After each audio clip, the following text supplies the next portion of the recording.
semuanya, selamat datang di Siaga Bumi. Sobat Tanggap, pada tanggal 23 Mei 2025 lalu, gempa berkekuatan 6,7 skala Richter mengguncang Bengkulu. Gempa ini bukan hanya mengguncang bangunan, tapi juga kesadaran kita akan pentingnya kesiapsiagaan. Hari ini saya tidak sendiri, kita akan bahas tentang mitigasi bencana langsung dari lapangannya. Sudah terhubung bersama saya, halo Kakak Arifia, relawan edukasi bencana dari Bengkulu. Apa kabar Kak? Halo. Halo, halo Mbak Seren. Alhamdulillah kabar baik. Tapi di sini masih proses pemulihan, tapi bukan jadi penghalang buat semangat terus edukasi di sini. Gempa yang terjadi pada 23 Mei 2025 ini menyebabkan kerusakan di beberapa wilayah di Bengkulu.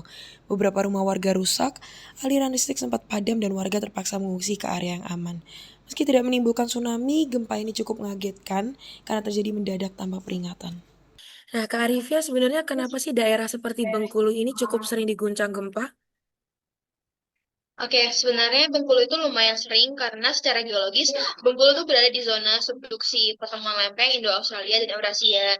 Jadi wilayah ini memang rawan gempa, tapi yang jadi tantangannya itu adalah minimnya kesiapan dari masyarakatnya sendiri, terutama soal jalur evakuasi dan pemahaman dasar mitigasinya, gitu. Oh baik, berarti gempa itu bisa dibilang udah langganan ya Kak, tapi memang kitanya aja yang mungkin belum langganan siap. Nah kalau dari pantauan di lapangan sendiri tuh dampaknya seperti apa aja Kak? Oke, untuk dampak lapangannya itu nggak jauh-jauh ya dari kerusakan rumah, apalagi itu yang sangat krusial banget. Tapi untuk ringannya seperti luka ringan dan kepanikan massal. Tapi yang paling terasa dan itu tuh ada di traumanya, terutama anak-anak jadi takut tidur di rumah, orang tua bingung harus evakuasi kemana, dan banyak yang belum tahu harus ngapain. Jadi waktu kejadian itu saling tunggu menunggu dan kurang kesiapan untuk mitigasi ke depannya gitu. Baik, berarti kalau kayak gitu langkah mitigasi seperti apa yang bisa dilakukan dan seharusnya dilakukan oleh masyarakat sekitar Kak? Oke, dari Hmm. banyak hal sederhana itu yang kita bisa mulai dari rumah tuh ada beberapa di antaranya itu seperti Yang pertama itu ada mendirikan bangunan yang sesuai struktur tahan gempa. Lalu yang kedua, mengenali lokasi bangunan tempat tinggal apakah dekat dengan patahan atau rawan longsor.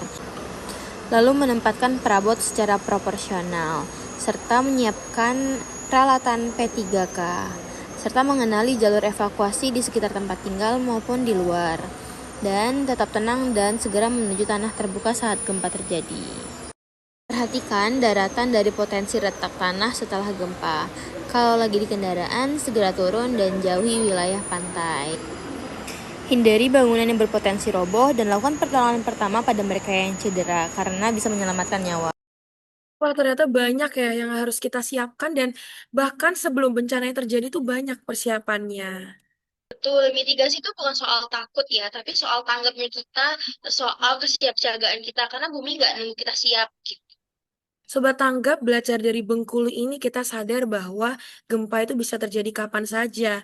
Tapi jangan biarkan kita untuk jadi korban kedua kali karena kita tidak siap. Jadi mitigasi itu bukan pilihan tapi kebutuhan. Lebih baik repot sekarang daripada panik nantinya. Begitu teman-teman semuanya. Baik, terima kasih banyak Kak Arifi atas waktunya. Sobat Tanggap, yuk kita mulai dari hal kecil, dari langkah kecil, bahkan dari rumah kita sendiri. Saya Sharon, sampai jumpa di Siaga Bumi berikutnya. Stay safe dan stay tanggap.